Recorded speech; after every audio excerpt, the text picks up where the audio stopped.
Light one candle for hope, one bright candle for hope.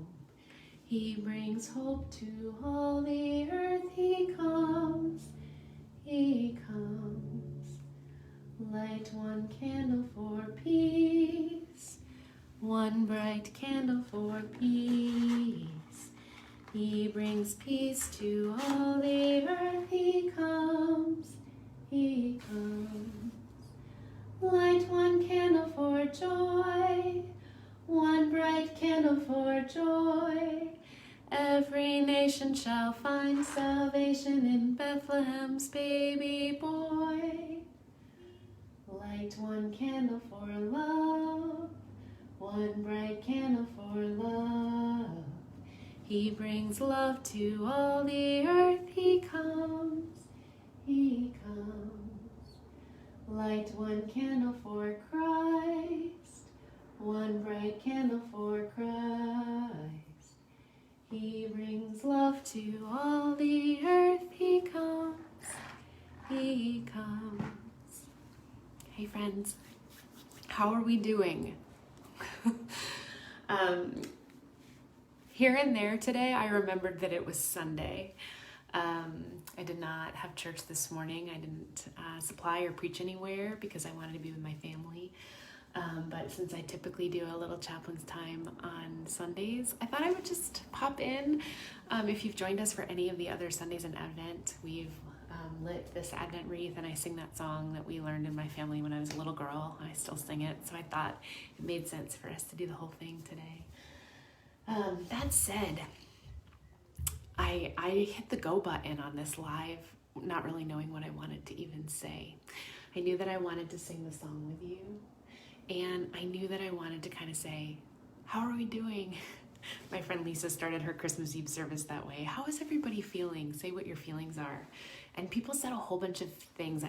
Her church was online, and so people said a whole bunch of things, really like optimistic things, like I'm excited and I'm contemplative and I'm joyful. And I thought, well, good for you if those are your emotions. But I was like, I'm tired and I'm overwhelmed and I'm scared. So, which she named in her sermon, it was really lovely. But, you know, it's like this day after Christmas is this time. This is just a very tender time in these dark, dark days of winter.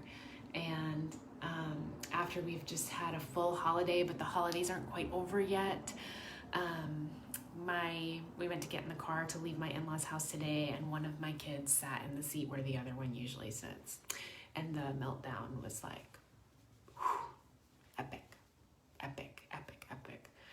And I knew as the crying and the yelling and everything was happening, I knew it didn't have anything to do with what seat anybody was sitting in the car, you know? I knew it was just like all of the energy and all of the excitement and all of the things that have been happening, especially for a 5 and 7-year-old. Like, we're just kind of coming out in this total like letdown moment as we were leaving our second Christmas and everything else. But it was kind of important for me to see, because I thought, I'm not freaking out about what seat I'm sitting in the van, but I know from my own experience that the holidays are full of planning and exhaustion and expectation for me, and that I can feel some of that letdown too.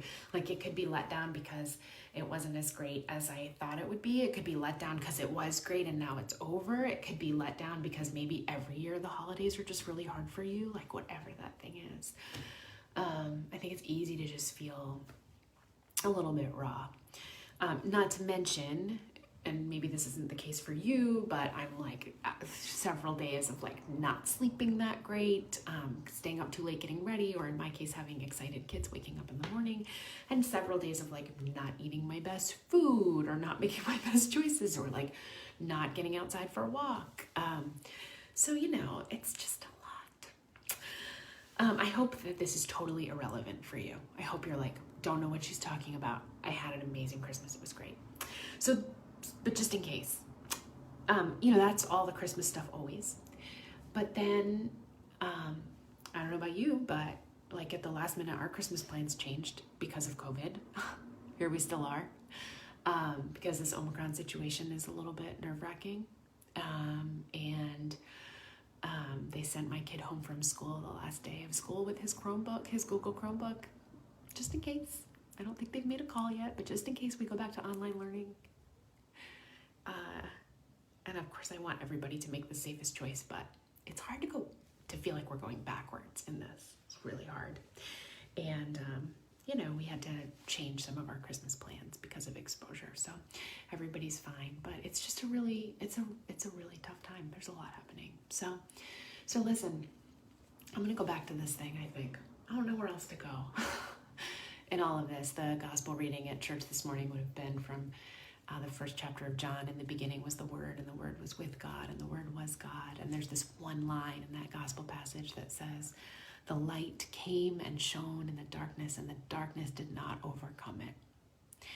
So I just want to, I have like nothing profound. Not that I ever do. I really today, just nothing. I just wanted to come on and acknowledge that these can be tough days, and that if they are, I get it. And I'm thinking of you, and that I believe that the light shines in the darkness, that the light of God shines in the darkness, and the darkness does not overcome it. One of the things that caused me to melt down a little bit this morning was the news of Bishop Tutu's death. Archbishop Tutu, oh boy, how lucky I feel to have lived at the same time he lived in the world.